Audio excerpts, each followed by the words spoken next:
Number 1, King Piccolo himself. I said that Tien is my favorite Dragon Ball villain, and I meant it, but that doesn't mean he's objectively the best. That distinction is easily given to the king, King Piccolo. Just look at everything he accomplishes. He manages to get a wish from the dragon, and then he kills the dragon. That's right, you're not mistaken. I said he kills the dragon after getting his wish so no one can be wished back after his reign of terror. Then he lets out all the criminals and lets them run loose and cause mass chaos. He tries to systematically exterminate all tournament participants so no one can challenge him. He can create his own henchmen by vomiting eggs. He looks cool, and he has a cool personality. And he also does something that he doesn't get much credit for, but he really should, which is he takes over the world. Sure, it doesn't last long, but he deserves credit for it. And plus, he's perhaps the most brilliant villain in the entire franchise, outside of Dr. Gero. He's certainly the smartest in Dragon Ball. It shows you where Piccolo got his smarts from. Number 2, characters die. The show had various levels of intensity, but the good guys were always basically in control until now. 3 characters are killed in this saga alone, including one who gets killed by a henchman and not the main man himself. From here on out, you know the show means business. In fact, none of the characters is in good health by the end of it, even the survivors. Yajirobe. He's the most gruesomely underrated character in the whole franchise, in my opinion. He's often seen as a cowardly fat guy, which he is, but he's more than that. He's got a funny, smart aleck personality, and he isn't a complete coward. He just knows when to hold 'em and when to fold 'em. When he does strike, he does so analytically and without mistake. He doesn't just jump into a fight. He waits till he knows he can win and does it.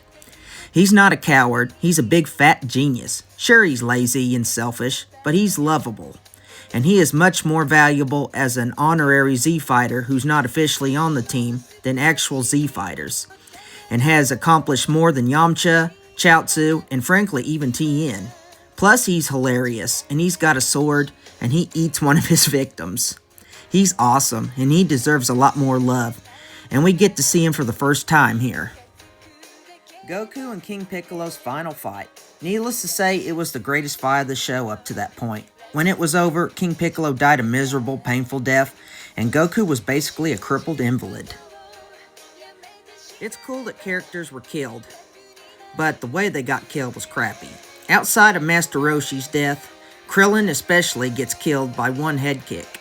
That's not even particularly cool or gory. It makes him look plumb weak. The Goku Show Part 2.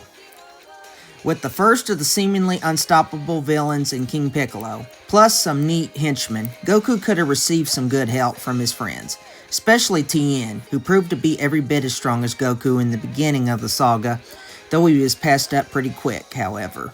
Something he should get used to, as he will never be Goku's equal, or be anywhere near as strong as him again.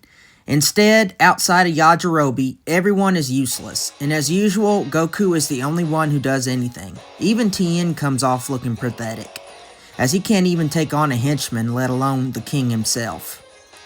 He actually ends up just getting in Goku's way. And finally, Pilaf is back again.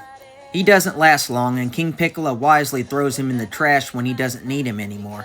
But did we really need Pilaf in this saga? It would have been worth it if King Piccolo killed him, but sadly, they get away to annoy another day. Overall rating, A+. The Tien Saga may be my personal favorite, but in terms of importance, intensity, and other factors, this is objectively the greatest saga in the original series Dragon Ball. See us later. Next time we will handle Piccolo Jr., aka the Piccolo we've all known and loved forever. But this time, he starts out as a bad guy. Okay, here's the thing. Do you like horror movies, cute dog videos, music including rock, rap, and classical, baseball, Star Wars, or DBZ? Well, come here to the Hillbilly Review channel, the only place you can find all that crap under one channel. Like and subscribe. I'm not too proud to beg. And if you only like one of those topics, go to one of my detailed playlists to find the topic you want. Let's get with it.